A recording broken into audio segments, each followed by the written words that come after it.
Assalamualaikum warahmatullahi wabarakatuh. Kami dari kelompok 6 WSBM 101 Manajemen B akan mempresentasikan mengenai unsur kebudayaan maritim yang kedua. Adapun anggota kelompok kami yang pertama Dwi Ayuningsih sebagai pemateri, saya sendiri Jenny Putri Yulinteno sebagai pemateri dan juga moderator. Selanjutnya ada Natasha Oktaviani Antolis sebagai pemateri, dan Siti Sarani Andin Islahuddin sebagai pemateri. Materi yang pertama mengenai petik laut ritual masyarakat Jawa Timur akan dibawakan oleh Siti Sarani. Selanjutnya mengenai rangkaian ritual petik laut akan dibawakan oleh Dwi Ayuningsih. Selanjutnya mengenai unsur kebudayaan akan dibawakan oleh Natasha Antolis, dan yang terakhir mengenai fungsi sosial dari unsur kebudayaan dan juga dampak buruk dari ritual petik laut akan dibawakan oleh saya sendiri. Petik laut ritual masyarakat Jawa Timur. Petik laut atau sering disebut juga ritual sesaji merupakan sebuah ritual yang dilakukan oleh masyarakat Jawa Timur pada bulan Suro, nama bulan pertama dalam perangkat Jawa, yang bertujuan untuk menunjukkan rasa syukur para masyarakat nelayan atas berkat yang telah diberikan kepada mereka. Ritual ini dilakukan dengan cara melarung sesaji atau menghanyutkan sesaji ke tengah samudra.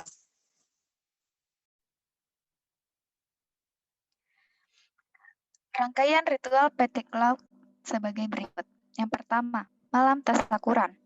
Malam menjelang pelaksanaan upacara petik laut, hampir seluruh masyarakat nelayan melakukan tirakatan atau doa bersama dengan satu harapan, semoga Tuhan Yang Maha Esa memberkahi dan senantiasa dalam pelaksanaan petik laut pada siang harinya selamat tidak ada halangan apapun.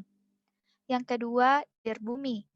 Pada pagi hari, sesaji yang telah siap di dalam gitik dan ditempatkan di rumah pawang diangkut menuju ke tempat upacara sambil terlebih dahulu diarak keliling di lingkungan perkampungan nelayan, diiringi oleh perangkat kesenian pengiring berupa terbangan, gandrung bersama-sama dengan kegiatan kelompok masyarakat nelayan menuju ke tempat upacara pelepasan sesaji. Yang ketiga, upacara pelepasan sesaji.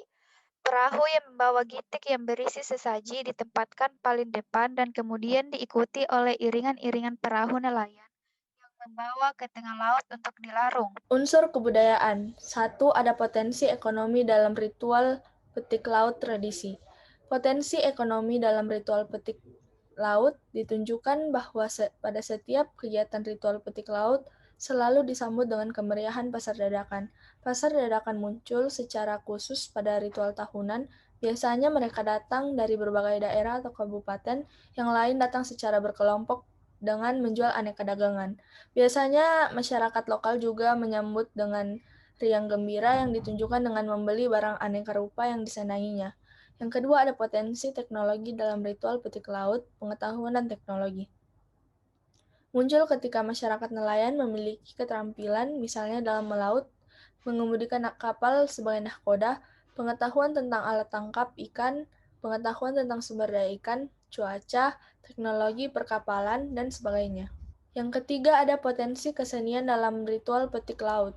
Tradisi petik laut merupakan prosesi ritual budaya tradisional tersebut diawali dengan beberapa rangkaian kegiatan seni budaya antara lain pergelaran wayang kulit, rebana modern dengan tari sipin persisiran, keramaian pasar malam tradisional, seni barongan dan kuda lumping, lomba perahu hias, lomba menangkap itik, lomba panjat pinang, dan lomba memancing.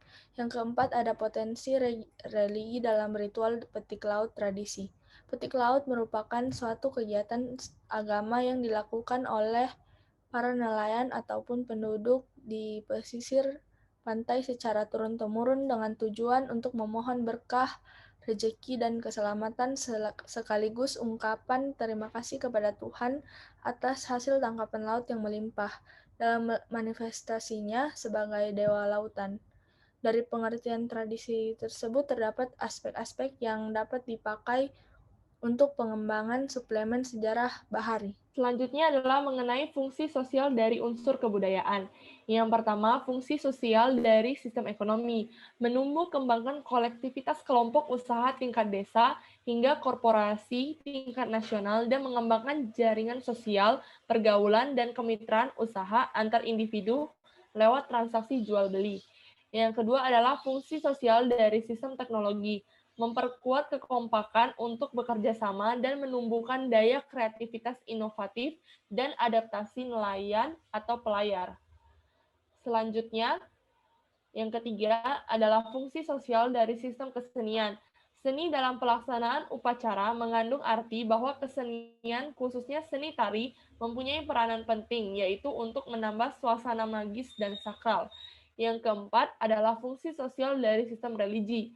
Nilai kekeluargaan dan kegotong royongan dalam masyarakat yang merupakan simbol kerukunan antar umat beragama. Selanjutnya adalah dampak buruk dari ritual petik laut. Sesaji yang dibawa dan dilarungkan dapat menyebabkan timbulnya berbagai masalah pada ekosistem perairan bila dilakukan secara rutin dan terus-menerus, meskipun dalam kurun waktu yang lama, seperti terjadinya pencemaran perairan dan dalam jangka panjang dapat membentuk endapan sedimen yang kemudian menempel pada terumbu karang. Sedimen tersebut dapat menyebabkan kerusakan pada ekosistem. Kegiatan aktivitas manusia yang terlihat sepele dalam membuang limbah ke perairan dapat merusak ekosistem terumbu karang. Sekian presentasi dari kelompok kami, kurang dan lebihnya dimohon maafkan. Sekian dan terima kasih.